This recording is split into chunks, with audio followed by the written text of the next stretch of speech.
Next देखते हैं equisetum का रिप्रोडक्शन। ठीक है, इक्विसिटम का मेन प्लांट जो है वो स्पोरोफिटिक होता है। ठीक है, जिसमें रिप्रोडक्शन मुख्यतः दो विधियों के द्वारा होता है। फर्स्ट तो है आपका वेजिटेटिव रिप्रोडक्शन और सेकेंड है रिप्रोडक्शन बाय स्पोर्स। कुछ स्पीसीज जैसे कि इक्विसिटम आर्वेंस, इक्विसिटम टेलमेसिया में क्या होते हैं, भूमिगत राइजोम में ट्यूबर पाए जाते हैं। ठीक है, जो मदर प्लांट से अलग होने पर सॉइल में पड़े रहते हैं और अनुकूल इन्वायरमेंट मिलने पर जर्मिनेट होकर एक नए स्पोरोफिटिक प्लांट को डेवलप करते हैं। ठीक है, इस प्रकार से क्या होता है, वेजिटेटिव रिप्रोडक्शन होता है इक्विसिटम में। नेक्स्ट देखते हैं रिप्रोडक्शन बाय स्पोर्स। यह एक होमोस्पोरस जेनेरा है। स्पोर्स का फॉर्मेशन स्पोरेंजियोस्पोर पर प्रेजेंट स्पोरेंजिया में होता है। ठीक है, स्पोरेंजियोफोर फर्टाइल सूट्स के सीड्स पर एक कोन या स्ट्रोबिलस में बनते हैं। ठीक है, ये स्पोर जो है वो मियोसिस डिवीजन के फलस्वरूप बनते हैं और ये कैसे होते हैं, हैप्लॉइड होते हैं। ठीक है, स्पोर्स के जर्मिनेशन से गैमेटोफाइट का फॉर्मेशन होता है जिसे हम प्रोथैलस कहते हैं। ठीक है, नेक्स्ट देखते हैं स्पोर बीरिंग ऑर्गन। ठीक है, इक्विसिटम एक होमोस्पोरस प्लांट है जिसमें स्पोर्स का फॉर्मेशन स्पोरेंजियोफोर पर प्रेजेंट स्पोरेंजिया में होता है। ठीक है, ये हमारा क्या है, स्पोरेंजियोफोर है। ठीक है, इसी में क्या प्रेजेंट होता है, स्पोरेंजिया प्रेजेंट होता है जिसमें क्या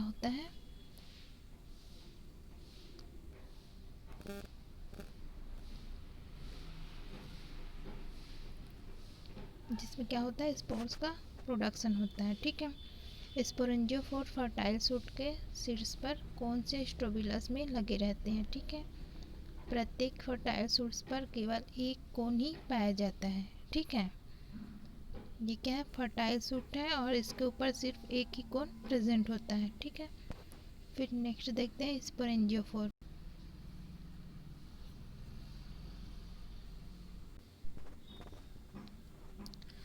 प्रत्येक कोन में एक सेंट्रल थिक एक्सिस होता है। ठीक है, क्या प्रेजेंट होता है, सेंट्रल थिक एक्सिस, ये हमारा क्या है, मेन एक्सिस है। ठीक है, जो क्या होते हैं, जितने भी कोन होंगे उसमें प्रेजेंट होता है, जिसके ऊपर अनेक टी के आकार के स्पोरेंजियोफोर जो है वो ऊपर की ओर लगे रहते हैं। ठीक है, ये क्या है, टी के आकार का, ये क्या है हमारा स्पोरेंजियोफोर है। ठीक है,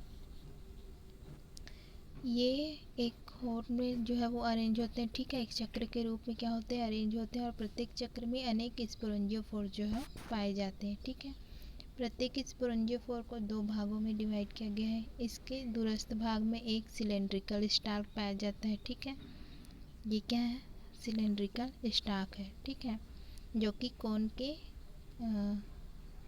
कोन एक्सिस पर 90 डिग्री का कोण बनाते हुए लगा रहता है। ठीक है, स्टाक का ऊपरी भाग जो है वो कैसे होता है, चपटा होकर हेक्सागोनल पिलेटेड डिस्क बनाता है जिसकी लोअर सरफेस पर 5 से 10 लार्ज सैक लाइक स्पोरेंजिया जो है वो लगी रहती है। ठीक है, ये पैलेट डिस्क ऑफ स्पोरेंजियोफोर। ठीक है, जो कि एक रिंग में क्या होते हैं, अरेंज होते हैं। ठीक है,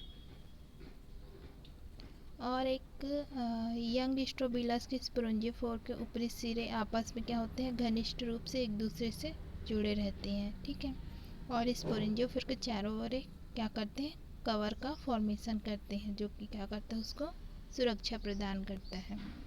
स्ट्रोबिलस के बेस पर मेन एक्सिस पर एक रिंग लाइक आउटग्रोथ दिखाई देता है जिसे हम क्या कहते हैं, एन्यूलस कहते हैं। ठीक है, नेक्स्ट देखते हैं डेवलपमेंट ऑफ स्पोरेंजिया। इक्विसिटम में स्पोरेंजिया का डेवलपमेंट यू स्पोरेंजिया टाइप का होता है क्योंकि इसमें स्पोरेंजिया का डेवलपमेंट स्पोरेंजियल इनिशियल सेल्स के ग्रुप में होता है। ठीक है, एक्सिस जिस पर स्ट्रोबिलस उत्पन्न होता है अपनी लंबाई में ग्रोथ क्या करता है, रोक देता है और इसका आकार कोन के समान होता है। ठीक है, एक्रोपिटल सक्सेशन में मेल स्पोरेंजियोफोर छोटे छोटे आउटग्रोथ के रूप में एक्सिस पर क्या होते हैं, प्रेजेंट होता है। ठीक है, प्रारंभ में ये आउटग्रोथ कैसे होते हैं, अर्धगोलाकार होते हैं। ठीक है, सेमी स्पेरिकल होते हैं, किंतु शीघ्र ही आधार के सिकुड़ जाने से, ठीक है, जैसे ही इसका बेस जो है वो सिकुड़ जाता है, ये क्या होता है, ये एक स्टाल का रूप ले लेता है। ठीक है, जिसके अग्रभाग पर स्पोरेंजियम धारण करने वाला डिस्क प्रेजेंट होता है। ठीक है, लगभग इसी समय स्पोरेंजियोफोर के किनारे पर सुपरफिशियल सेल्स, ठीक है,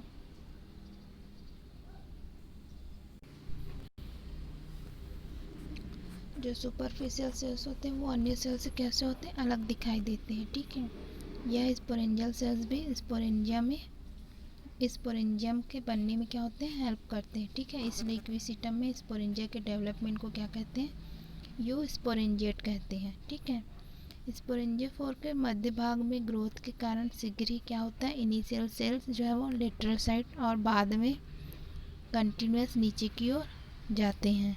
ठीक है, इन इनिशियल सेल्स में पेरिकिनिनल डिवीजन से एक इनर और एक आउटर सेल बन जाती है। ठीक है, ये, ठीक है, ये आउटर सेल और एक इनर सेल का फॉर्मेशन होता है। ठीक है, इनर सेल्स जो है वो कई बार फिर से डिवाइड होने के बाद स्पोरोजिनस सेल्स का एक ग्रुप बना लेती है। ठीक है, ये क्या है, हमारा स्पोरोजिनस सेल्स है, जिसका फॉर्मेशन कौन करता है, इनर सेल्स। ठीक है, आउटर सेल भी कई बार पेरिकिनिनल डिवीजन और एंटिकिनिनल डिवीजन द्वारा अनेक नई सेल बनाती है, जिसमें कुछ जो है स्पोरोजिनस होती है और बाहर की ओर कुछ सेल जो है वो जैकेट सेल बनाती है। ठीक है, इस प्रकार स्पोरोजिनस सेल्स का फॉर्मेशन न केवल इनर सेल से बल्कि कुछ मात्रा में आउटर सेल से भी होता है। मतलब कि स्पोरोजिनस सेल्स का फॉर्मेशन जो है आउटर और इनर दोनों सेल से होता है। ठीक है, जैकेट का जो शेष भाग है वो स्पोरोजिनस इनिशियल सेल आसपास के सेल्स द्वारा क्या होता है, बनाया जाता है। ठीक है, यह जैकेट जो वो अनेक लेयर्स वाला होता है, जिसकी सबसे भीतरी परत, ठीक है, टेपिटम का काम करती है। ठीक है, स्पोरोजिनस सेल्स एक दूसरे से अलग हो जाती है और स्पोर मदर सेल्स में परिवर्तित हो जाती है। ठीक है, इसका लगभग 1/3 भाग जो है वो विघटित हो जाता है। ठीक है, और शेष प्लाज्मोडियम लिक्विड में उतरने लगते हैं। ठीक है, यह लिक्विड टेपिटम तथा कुछ स्पोर मदर सेल्स के विघटन से बनता है। ठीक है, और शेष बची मदर सेल्स को न्यूट्रिशन प्रोवाइड करता है। ठीक है, प्रत्येक स्पोर मदर सेल्स में मियोसिस डिवीजन होकर हैप्लॉइड स्पोर्स बनते हैं, जो कैसे होते हैं, टेट्राड के रूप में अरेंज होते हैं। ठीक है,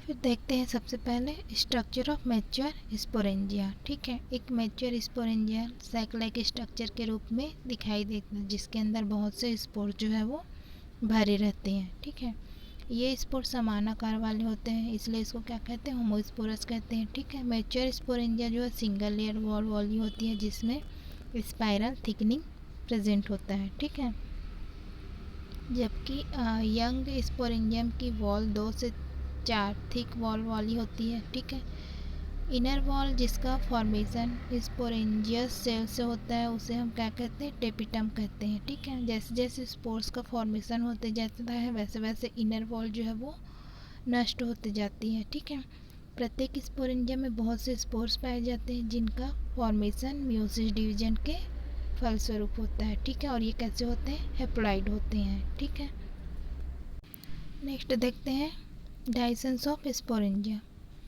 मैच्योर होने पर स्ट्रोबिलस का अक्ष लंबाई में क्या करता है, वृद्धि करता है। ठीक है, जिसके कारण इस पर लगे हुए स्पोरेंजियोफोर एक दूसरे से अलग हो जाते हैं। ठीक है, ठीक इसी समय पे क्या होता है, प्रत्येक स्पोरेंजियोफोर की प्लेटेड डिस्क से वाटर के वेपोराइजेशन के रूप में क्या हो जाती है, हानि होती है। ठीक है, और ये क्या हो जाता है, सिकुड़ जाता है और एक दूसरे से कैसे हो जाते हैं, दूर हो जाते हैं। ठीक है, इस प्रकार स्पोरेंजिया जो है एक्सपोज्ड हो जाती है और इसके जैकेट की सेल्स जो है वो सूखने लगती है, जिसके कारण इसमें लॉन्गिट्यूडनल स्लिट्स बन जाती है, जिसके माध्यम से स्पोर जो है वो बाहर निकलकर एयर के माध्यम से बिखर जाता है। ठीक है, इस प्रकार से इसमें क्या होता है, स्पोरेंजिया का डाइसेंस होता है। ठीक है, फिर नेक्स्ट देखते हैं structure of spores.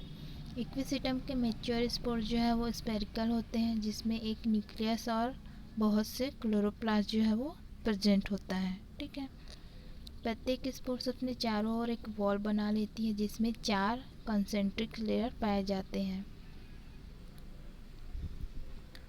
Outer layer AP spore, ठीक है, मिडिल लेयर को क्या करते हैं पेरी स्पोर, और थर्ड लेयर जो होता है उसको क्या कहते हैं एक्सोस्पोर, और जो इनर लेयर होता है, ठीक है, उसको क्या कहते हैं हम लोग एंडोस्पोर या एंडोस्पोरियम कहते हैं। ठीक है, इस प्रकार से इसमें 4 लेयर प्रेजेंट होता है। एपीस्पोर जो है वो 4 फीतेनुमा पट्टियों में क्या होता है डिवाइड होता है। ठीक है, इन बैंड्स को इलेटर कहते हैं। ठीक है, ये वाला जो है उसको क्या कहते हैं हम लोग इलेटर्स कहते हैं। इलेटर्स हमको कैसे दिखाई देता है बैंड्स के समान।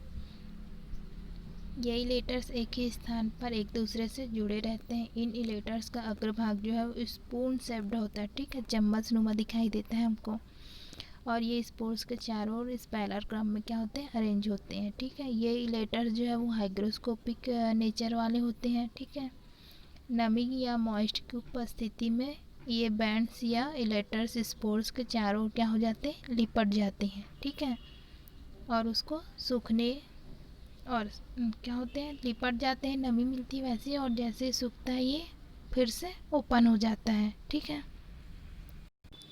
ये वाले डायग्राम में क्या कर रहा है इलेटर्स जो है वो स्पोर्स को घेर लेता है। ठीक है,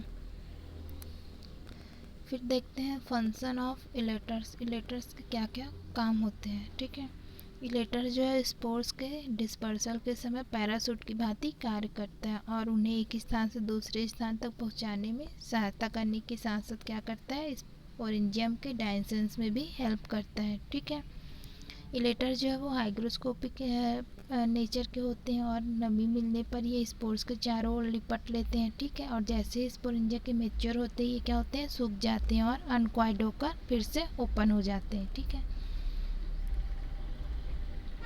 स्पोरेंजियम में प्रेजेंट सभी स्पोर जो है ढीले होकर स्पोरेंजियम की वॉल पर क्या करते हैं दबाव डालते हैं, जिसके कारण स्पोरेंजियम में एक लॉन्गिट्यूडनल जो है वो स्लिट बन जाता है। ठीक है, जिसके कारण से स्पोर जो है बाहर निकल कर डिस्पर्स हो जाते हैं। ठीक है, लेटर्स स्पोर्स को मॉइस्ट सॉइल से लगे रहने में सहायता करता है, जहाँ पर अनुकूल परिस्थिति आने तक स्पोर जो है वो लिविंग रहते हैं और बाद में उनका जर्मिनेशन होता है। ठीक है, नेक्स्ट देखते हैं गैमेटोफाइटिक स्टेज। ठीक है, स्पोर्स गैमेटोफाइटिक स्टेज में फर्स्ट सेल होती है। ठीक है, इसका फॉर्मेशन मियोसिस डिवीजन के फलस्वरूप होता है। ठीक है, अतः ये कैसे होते हैं हैप्लाइड होते हैं। ये हैप्लाइड स्पोर जो है जर्मिनेट होकर गैमेटोफाइट को रिप्रोड्यूस करते हैं। ठीक है, जर्मिनेशन के समय ये स्पोर जो है वो वाटर एब्जॉर्ब करके क्या हो जाता है फूल जाता है, जिससे स्पोर्स की मिडिल लेयर जो है वो फट जाती है और स्पोर्स के अंदर जितने भी ऑर्गन्स होते हैं वो डिवाइड होकर 2 असमान सेल्स का फॉर्मेशन करती है। ठीक है, छोटी सेल जो है लेंटिकुलर को प्राइमरी राइजोइडल सेल्स, ठीक है, और लार्ज सेल्स को प्रोथेलियल सेल्स कहते हैं। ठीक है, ये छोटी वाली सेल्स को क्या कहते हैं प्राइमरी राइजोइडल सेल्स और बड़ी सेल्स को क्या कहते हैं प्रोथेलियल सेल्स कहते हैं। ठीक है, प्राइमरी राइजोइडल सेल्स का क्लोरोप्लास्ट जो है वो नष्ट हो जाता है और लंबाई में ग्रोथ करके प्राइमरी राइजोइड्स का फॉर्मेशन करती है। ठीक है, प्रोथेलियल सेल्स जो है वो विभिन्न लेयर्स में डिवाइड होकर प्रोथैलस का शेष भाग बनाती है। ठीक है, प्रोथेलियल सेल्स लाइट की ओर ग्रोथ करती है, जबकि राइजोइडल सेल जो है लाइट से दूर भूमि की ओर ग्रोथ करती है। ठीक है, ये हमारा राइजोइडल जो भूमि की ओर ग्रोथ करती है और प्रोथैलस जो है वो लाइट की ओर। ठीक है, प्रोथैलस का आकार और माप जो इन्वायरमेंटल कंडीशन पर निर्भर करता है। ठीक है, अनेक स्पोर्स एक ही स्थान पर गिरे एवं जर्मिनेट हो तो प्रोथैलस फिलामेंटस टाइप के उत्पन्न होते हैं। ठीक है, परंतु जब स्पोर दूर गिरकर स्पाइरल से जर्मिनेट होते हैं तो प्रोथैलस मोटे या कुशन शेप्ड होते हैं। ठीक है, इन प्रोथैली के अपर भाग की सेल्स जो है वो क्लोरोफिल युक्त होती है। ठीक है, प्रोथैली के अपर भाग में क्या होता है, सेल्स में क्लोरोफिल प्रेजेंट होता है। ऊपरी भाग में मार्जिन की सेल जो है मेरिस्टेमेटिक सेल्स की बनी होती है, जिसमें अनेक वर्टिकल और ग्रीन लोब्स प्रेजेंट होते हैं। ठीक है, नेक्स्ट देखते हैं नेचर ऑफ प्रोथैलस। इक्विसिटम में प्रोथैली के सेक्स नेचर में के बारे में विवाद है। ठीक है, कि ये डाइसियस है या मोनोसियस है। ठीक है, बहुत सारे वैज्ञानिकों ने अपने अपने हिसाब से इसको डिस्क्राइब किया है। ठीक है, जैसे कि कश्यप ने इक्विसिटम डिबैलिस के अध्ययन के आधार पर बताया कि यदि किसी स्थान पर अनेक स्पोर्स जो है वो सघन रूप से जर्मिनेट होते हैं तो प्रोथैलस छोटे तथा उन पर मेल एवं फीमेल दोनों सेक्स ऑर्गन डेवलप होते हैं। परंतु जब स्पोर जो है वो दूर दूर जर्मिनेट हो तो अपेक्षाकृत लार्ज प्रोथैलस बनते हैं तथा उनमें पहले आर्चिगोनिया व कुछ समय के बाद क्या होता है, एंथ्रिडिया जो है वो डेवलप होती है। ठीक है, नेक्स्ट देखते हैं structure of mature prothallus and gametophyte. Equisetum का मैच्योर प्रोथैलस जो है वो डल ब्राउन या ग्रीन कलर के होते हैं, जो कि नम एवं छायादार स्थानों में पाया जाता है। ठीक है, यह जो है वो डॉर्सिवेंट्रल होता है तथा पोस्टेड पोजीशन में ही सॉइल की सरफेस पर ग्रोथ करता है। ठीक है, परंतु इसमें किसी भी प्रकार का सबस्ट्रेटम भाग नहीं होता है। ठीक है, इसका व्यास जो है वो 1 से 10 मिलीमीटर होता है, परंतु इक्विसिटम डिबैलिस के मैच्योर प्रोथैलस का व्यास जो है वो 3 सेंटीमीटर होता है। ठीक है, चमकीले लाइट में ग्रोथ करने पर इसका कलर जो है वो रेड होता है। ठीक है, यंग प्रोथैलस जो है वो अर्धचंद्राकार होता है। ठीक है, जिसका सेंट्रल भाग स्थल एवं कुशन लाइक होता है। ठीक है, प्रोथैलस का अपर भाग जो है वो लोब्ड होता है। प्रोथैलस के निचले भाग में बहुत से यूनिसेल्युलर अनब्रांच्ड राइजोइड जो है वो प्रेजेंट होता है। ठीक है, इस टाइप में ये राइजोइड्स। ठीक है, लोब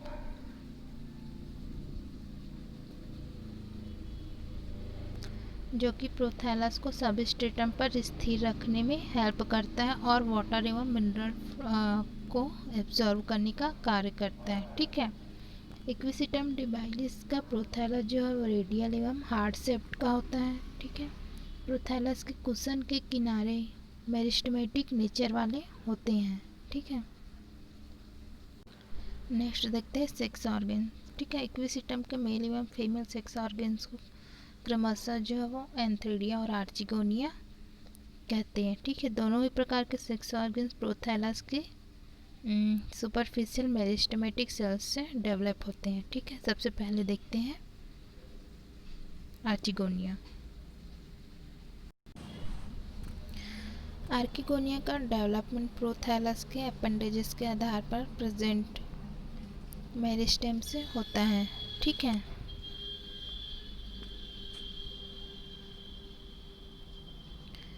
आर्चिगोनिया नेक तथा फूले हुए वेंटर में क्या होते हैं, डिफ्रेंशिएट होते हैं। ठीक है, ये नेक और ये फूला हुआ क्या है हमारा वेंटर।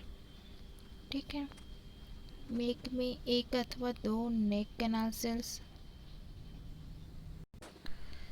और वेंटर कैनाल सेल्स और एक जो है वो प्रेजेंट होता है। ठीक है, सामान्यतः आर्चिगोनिया की नेक प्रोथैलस के सरफेस से बाहर निकली होती है। ठीक है, नेक्स्ट देखते हैं एंथ्रिडिया। एंथ्रिडिया लोब्ड के अग्रस्त भाग पर डेवलप होता है। ठीक है, मोनोसियस स्पीसीज में इनका डेवलपमेंट आर्चिगोनिया के फॉर्मेशन के बाद होता है। ठीक है, एंथ्रिडिया में सिंगल लेयर जैकेट होती है। ठीक है, इसमें क्या प्रेजेंट होता है, सिंगल लेयर जैकेट प्रेजेंट होता है। ठीक है, अपर भाग या शीर्ष पर एंथ्रिडिया जैकेट एक सेल त्रिकोणीय ओपरकुलम सेल्स के रूप में डिफ्रेंशिएट होता है। ठीक है,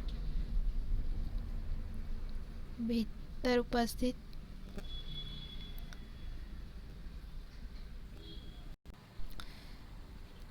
अंदर की ओर प्रेजेंट एंथ्रीडियल सेल जो है वो एंड्रोसाइट कहलाती है। ठीक है, जिनकी प्रत्येक सेल जो है वो मॉडिफाइड होकर एक मल्टीफ्लैजेलेट एंथ्रोजाइड्स का फॉर्मेशन करती है। ठीक है, ये क्या करती है, मल्टीफ्लैजेलेटेड होते हैं। ठीक है, एंथ्रीडियम का अग्रभाग जो स्पायरल फॉर्म से क्वाइल्ड और पश्च भाग जो है वो फैला हुआ होता है। ठीक है, ये वाला भाग जो है फैला हुआ है और ये वाला भाग जो है वो क्वाइल्ड होता है। ठीक है, फिर देखते हैं नेक्स्ट फर्टिलाइजेशन। इक्विसिटम में फर्टिलाइजेशन के लिए वाटर जो है वो आवश्यक होते हैं। ठीक है, एंथ्रीडियम से एंथ्रोजाइड जो है वो फ्री होने के बाद वे वाटर में तैरते रहते हैं और आर्चिगोनिया की नेक के चारों ओर प्रेजेंट म्यूसिलेज में उपस्थित मैलिक एसिड के प्रभाव से उसकी ओर क्या होते हैं, अट्रैक्ट होते हैं। ठीक है, आर्चिगोनिया की नेक कैनाल सेल्स के विघटन से बनी ट्यूब के माध्यम से बहुत से एंथ्रोजाइड्स वेंटर तक पहुंचते हैं। ठीक है, और इनमें से केवल एक एंथ्रोजाइड जो है वो हैप्लॉइड एग के साथ फ्यूजन करके एक डिप्लॉइड जैगोट या स्पोर का फॉर्मेशन करता है। ठीक है, इस प्रकार से इसमें क्या होता है, फर्टिलाइजेशन की क्रिया होती है। ठीक है, नेक्स्ट देखते हैं development of embryo in young sporophyte. Zygote या स्पोर की स्पोरोफिटिक जनरेशन की फर्स्ट सेल्स होती हैं। ठीक है, सबसे पहले वो स्पोर एक ट्रांसवर्स डिवीज़न द्वारा डिवाइड होकर, ठीक है, ट्रांसवर्स डिवीज़न द्वारा डिवाइड होकर एक अपर एपीबेसल सेल्स, ठीक है, ये एक एपीबेसल सेल्स और एक हाइपोबेसल सेल्स का फॉर्मेशन करती है। ठीक है, ये दोनों सेल्स एक लॉन्गिट्यूडनल द्वारा डिवाइड होती है और 4 सेल्स का फॉर्मेशन करती हैं। ठीक है, इसे हम क्या कहते हैं, क्वाड्रेट स्टेज भी कहते हैं। एपीबेसल सेल्स हाइपोबेसल सेल्स से अपेक्षाकृत कैसे होते हैं, आकार में बड़ी होती है। ठीक है, इसके चारों सेल्स में पूर्व में बनी वॉल के समकोण पर क्या होता है, फिर से डिवीजन होता है। ठीक है, पहले जो सेल्स बनी थी समकोण आकार की, उसमें क्या होती है, फिर से डिवीजन होता है, जिससे कि 8 सेल्स एम्ब्रियो अथवा ऑक्टेंट स्टेज का फॉर्मेशन होता है। ठीक है, इस प्रकार से अब एपीबेसल सेल्स में से सबसे बड़ी सेल्स जो है प्रारंभिक सूट एपिकल सेल्स की भांति क्या करता है, कार्य करता है। ठीक है, यह सेल्स 3 अंतर विभाजित वॉल, ठीक है, इन सिक्रेटिंग वॉल के द्वारा क्या होता है, डिवाइड होती है। इसके सेंटर में प्रेजेंट टेट्राहेड्रल सेल्स जो है वो सूट एपिकल सेल्स और इसकी परिधि तीनों सेल जो है वो लीफ इनियल सेल्स की भांति क्या करता है, वो काम करता है। ठीक है, ये leaf initial cells. Hypobasal octant की सेल डिवाइड होकर फिर से क्या करता है, मेसीफोट का फॉर्मेशन करती है। ठीक है,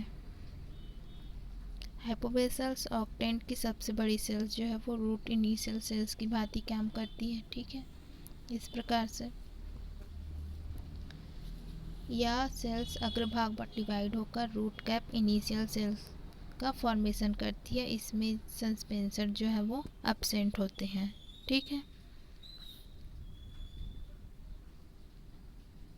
सूट एपिकल सेल्स 3 तलों में डिवाइड होकर फिर से क्या करता है, कॉनिकल मेरिस्टेम का फॉर्मेशन करता है। ठीक है, जो कि स्टेम एपिक्स का क्या करता है, काम करता है। ठीक है, स्टेम एपिक्स या सूट एपिक्स का काम करता है। ठीक है, इसके नीचे प्रेजेंट तीनों लीफ इनिशियल सेल जो है वो फ्यूज्ड होकर फर्स्ट लीफ सीथ का फॉर्मेशन करती है। ये ठीक है, लीफ इनिशियल सेल्स प्रोथैलस के टिश्यू की निचली सरफेस पर प्रेजेंट टिश्यू को भेदते हुए डेवलप होकर एक छोटी शॉर्ट लाइव्ड प्राइमरी सूट का फॉर्मेशन करती है। ठीक है,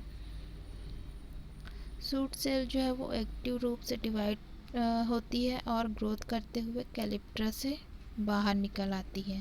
ठीक है,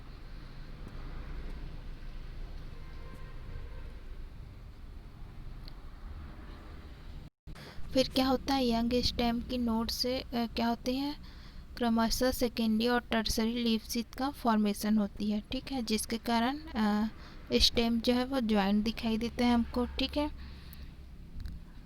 और अन्य लीफ सीथ जो है वो नियमित अंतराल के बाद उत्पन्न होते रहते हैं, ठीक है। प्राइमरी स्टेम एयर में ग्रोथ करता है, ठीक है। क्लोरोप्लास्ट के फॉर्मेशन के कारण यह कैसे होता है, हरा हो जाता है और कुछ इंटरनोड्स और नोड्स के फॉर्मेशन के बाद इसकी ग्रोथ जो है वो रुक जाती है, ठीक है। कुछ समय बाद इसमें सेकेंडरी ब्रांचेस निकलती हैं। इसी प्रकार से इसमें टर्सरी और क्वाड्रेट ब्रांचेस का फॉर्मेशन होता है। इनमें से कोई एक सूट जो है वो हॉरिजॉन्टल ग्रोथ करते हुए भूमिगत हो जाता है, ठीक है, और राइजोम की भांति क्या करता है, काम करता है, ठीक है। अब प्राइमरी रूट नष्ट हो जाता है और राइजोम की नोड से एंडोटेरियस रूट का फॉर्मेशन होता है, जो कि पौधों को सबस्ट्रेटम पर स्थिर रखता है, ठीक है। इस प्रकार का एम्ब्रियो डेवलपमेंट इक्विसिटम मैक्सिसम, इक्विसिटम पेलुस्ट्री आदि में पाया जाता है, ठीक है।